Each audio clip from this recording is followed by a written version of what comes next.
Welcome back to the study of Daniel. We're in the 5th chapter. This is actually session 14. We left them off last time. They were having this big party. Belshazzar was throwing this big party for 1,000 nobles, and they were drinking wine. He had just called and asked to bring up these gold and silver vessels from the temple of God in Jerusalem, and they were drinking from them. And so what I want to do is I want to start back in verse 4, and I want to set the stage for you. So just think they're having this big party, and this is what happens in verse 4. It says, they drank wine and praised the gods of gold and silver, bronze, iron, wood, and stone. So they were using God's vessels from the temple in Jerusalem. They were drinking their wine, and they were praising to their pagan gods with his goblets and all the different vessels that he had. And so what I want to do is I want to go back and read a quote that I used last time from Joseph Sess, and he wrote this: "It was more than the powers of heaven could quietly endure. This was the end." That's what he wrote, and I thought that's a great way for us to start tonight. So just to kind of give us a little bit of what's going to happen, I felt like this is the right place to talk about this. Is how did Babylon fall? Remember, this was a city that probably had 53 miles of wall. The walls were 300 feet high, 80-something feet thick. It is said that historians have said that Babylon had enough provisions within the walls of the city that it could withstand a siege for over 20 years.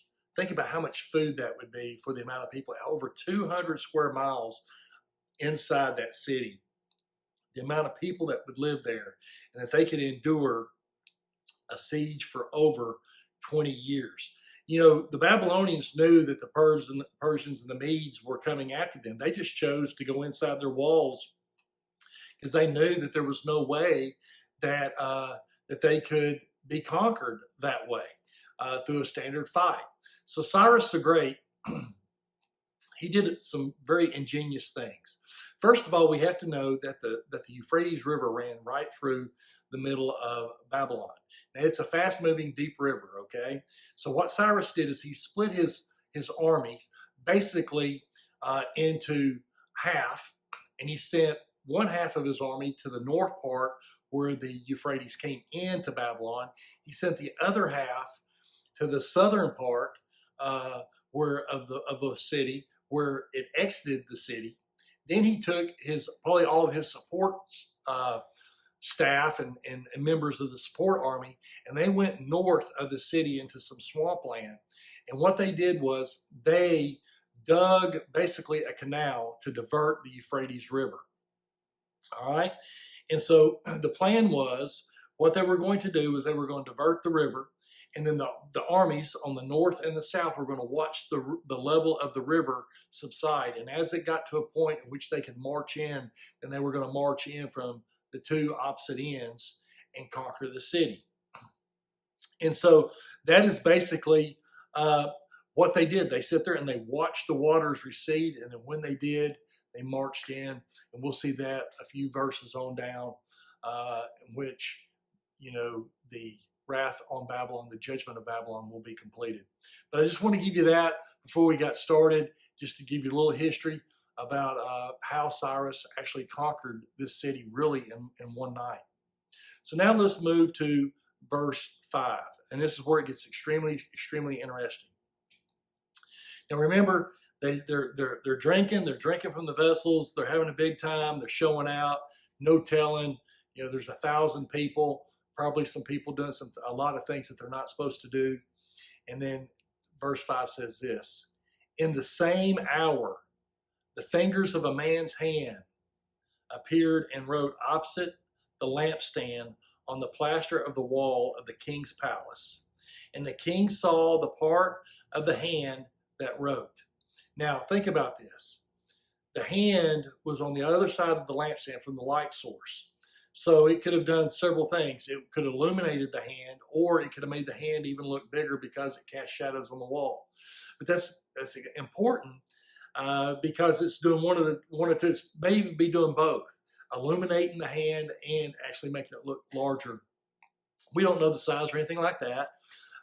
If you notice in my backdrop, this is actually a painting from the writing on the wall from this Belshazzar's feast. And I will tell you this, that when I picked it out and everything, I thought it looked great. I didn't realize this was Rembrandt. Rembrandt is the one that painted this picture, but it kind of gives you a little bit, like I said, just a visual of kind of what happened. But King Belshazzar saw this writing, this hand doing the writing on the wall. So now let's look at 6 and let's see what happens to the king. Then the king's countenance changed and his thoughts troubled him, so that the joints of his hips were loosened and his knees knocked against each other. Okay, so now this sounds very familiar, right? Nebuchadnezzar had a dream that troubled him. And it goes back and says his countenance changed and his thoughts troubled him, scared him to death, basically. He was terrorized by these thoughts. We saw that in chapter 2 earlier with Nebuchadnezzar. Now, the next thing we have to look at is look at what happens to his body. It said that the joints of his hips were loosened, became unstable. His knees were knocking. Now I envision him sitting there and he is so scared, he is shaking so hard that his knees are knocking in his place, right there sitting on his throne. And his hips became loose. Just imagine the terror. But remember what he was doing, all right? He was pretty much spitting in the face of God. He was taking God's holy treasures and using them for a very wicked purpose. And God had enough. So let's look at verse 7 and see what it says. It says, the king cried aloud to bring in the astrologers and the Chaldeans and the soothsayers. And the king spoke, saying to the wise men of Babylon, whoever reads this writing and tells me its interpretation shall be clothed with purple and have a chain of gold around his neck. And he shall be the third ruler in the kingdom. Boy, does that not sound familiar? All right? And so he calls in all of his brainiacs, his brain trust again, and he wants them to interpret this writing that has appeared on the wall. Now, a couple things that are significant is a purple robe. Why a purple robe, clothed in purple? Because purple was the royal color. It allowed somebody really, if they were wearing purple, to kind of imitate royalty. Plus, once again, here we go, the third ruler. Couldn't be the second one. He was the second one, Belshazzar was. Nabonidus was the first one. And so he's doing the exact same thing that his great-grandfather had done many years prior to, calling in the people that had no knowledge of God, asking them to try to understand God. So then we go on down and we look at verse 8 and 9. And let's see what it says. Now all the king's wise men came, but they could not read the writing or make known to the king its interpretation. Then King Belshazzar was greatly troubled. His countenance was changed, and his lords were astonished. So let's look at these two verses real quick again. All right, so he calls in who he believes to be the wisest men. Remember, Daniel is out of the picture right now. Daniel is probably just living his life, probably a student, maybe even teaching or whatever. But he's not at this ball, this party, this feast. All right, he's away, and so Belshazzar is calling in, just like his father did, these men that he believed to be very wise within the kingdom. And we see that they could not read the writing. They could not understand what the words meant. And it troubled him once again so greatly that his countenance changed again. And it changed so much that the nobles, the lords, remember there's 1,000 people, they saw the change and they were astonished that Belshazzar looked the way he did. He may have come to a little bit of a realization that he had really messed up. You just got to remember this, that, King Nebuchadnezzar turned back towards God. And so there would have been people there that would have known that. Belshazzar would have seen probably a lot of that. He was familiar to some degree with this God that had changed his grandfather. And these men, Daniel, he had probably heard the stories of the furnace and the statue and all that stuff. He had heard this stuff. And so there may have been some realization of kind of what was going on at this time. Then let's look at verse 10. All right, it says, verse 10 says this: the queen, because of the words of the king and his lords, came to the banquet hall. The queen spoke, saying, O king, live forever. Do not let your thoughts trouble you, nor let your countenance change. Now, this queen would not have been Belshazzar's queen. This was probably one of two. It was either probably the queen mother or a daughter of like Nebuchadnezzar or something like that. But her familiarity with Nebuchadnezzar's experience suggests that it was probably the queen mother. So let's look on down and let me tell you why. She comes in, she hears the ruckus, because Belshazzar's wife or wives would have been probably at the feast. And it says, so she came in. So it was probably, like I said, the queen mother, or maybe it was Nebuchadnezzar's wife or somebody. All right.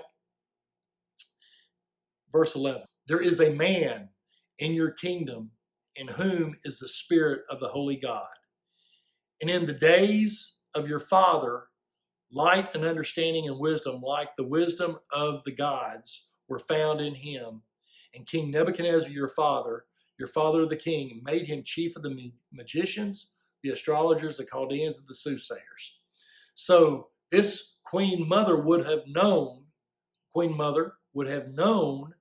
all right, about all the things that Daniel had done. And she said, look, you've got somebody right here that actually helped your grandfather many years ago. All right. He can interpret it. Why? Because he has the spirit of the holy God within him. All right. And that's what we see here in verse 10. So now let's go to, verse 11. So now let's look at verse 12.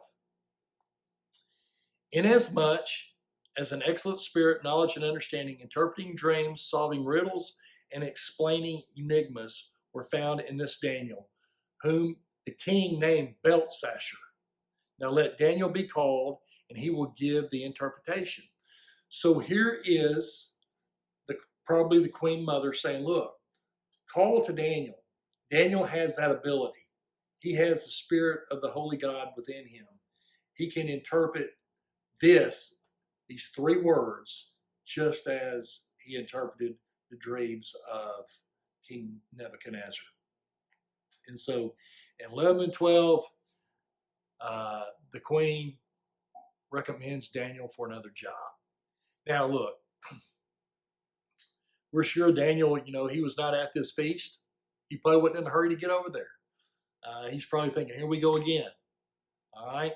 But we have to look at what happens here in 13. It says, then Daniel was brought in before the king. The king spoke and said to Daniel, are you that Daniel who is one of the captives from Judah, whom my father the king brought from Judah? So Belshazzar is asking him, are you this Daniel? He probably already knew the answer. Probably knew who Daniel was, just him trying to show his authority and acting as if he really didn't need him, but because he was highly recommended, he felt like he needed to talk to him. So he's asking this question. Now let's jump on down. So he asks a question, and he kind of answers it in 14. I have heard of you that the Spirit of God is in you. Oh, here we go, talking about God now. He was worshiping these other gods. Now he's wanting to talk about the Spirit of the real God is in you. That light and understanding and excellent wisdom are found in you. So from what I understand about you, you have got this spirit in you of God, and you have understanding of things in this matter. 15, it says, now the wise men, the astrologers, have been brought in before me, that they should read the writing and make known to me its interpretation. that they could not give the interpretation of this thing. So they came in, they saw these, the wise men came in and they saw, and it was in Aramaic. All right, but they did not understand. They couldn't understand the prophecy that was being said here in these words. They had no idea. Once again, he's using pagan wise men trying to understand the will of God, and that's just not going to happen. So he goes on here in 16, and he says this. And I have heard of you that you can interpret and explain enigmas. Now, if you can read the writing and make known to me its interpretation, you shall be clothed with purple. Here we go again. Have a chain of gold around your neck, and shall be the third ruler of the kingdom. So here he is trying to, once again, I guess you would say bribe, Daniel, and trying to show him his power, that what all he could give him. I mean, Daniel has already been, he's already been in that position. And Daniel knows that the kingdom is not for long. So it's not a real reward to be the third ruler of a kingdom that's getting ready to fall, right? And so so Daniel is just sitting here listening to the king, and let's look at Daniel's answer. And we're getting close to being done for the night. Then Daniel answered and said before the king, let your gifts be for yourself, and give your rewards to another. Yet I will read the writing to the king and make known to him the interpretation. Look, I don't want your stuff. Trust me, I don't want it. One thing that Daniel knew was doing right should be our first priority, not gaining power or rewards. And how many times has he demonstrated that to us? That is so contrary to the world that we live in today. When it's all about what it's in it for me. What can I do? It's amazing how we see in our world today, even in Christendom, how people are just making they're making statements. They're caving into political pressures because they want to increase attendance. They think if they show some what they believe to be worldly compassion, that that's okay with God. It's not. Okay. There's so many that are doing that, and they hide behind the pulpit preaching, but yet they're trying to water down the word of God. And Daniel would not allow this to occur at this point in time. He just knew that the most important thing for him was to honor God with his deeds and actions, and that whatever happened, happened. And obviously he has stood up to that on many, many times in the past. And so what we will see next time is we will see this interpretation of the writing on the wall. All right. And we will see the fall of Babylon as it occurs. So God bless you. Remember to like and share this to get it out to as many people as we possibly can get it to. And just know that we love you. And if there's anything that we can do for you, all you got to do is reach out to us, let us know. And so with that, until next time, God bless. Good night.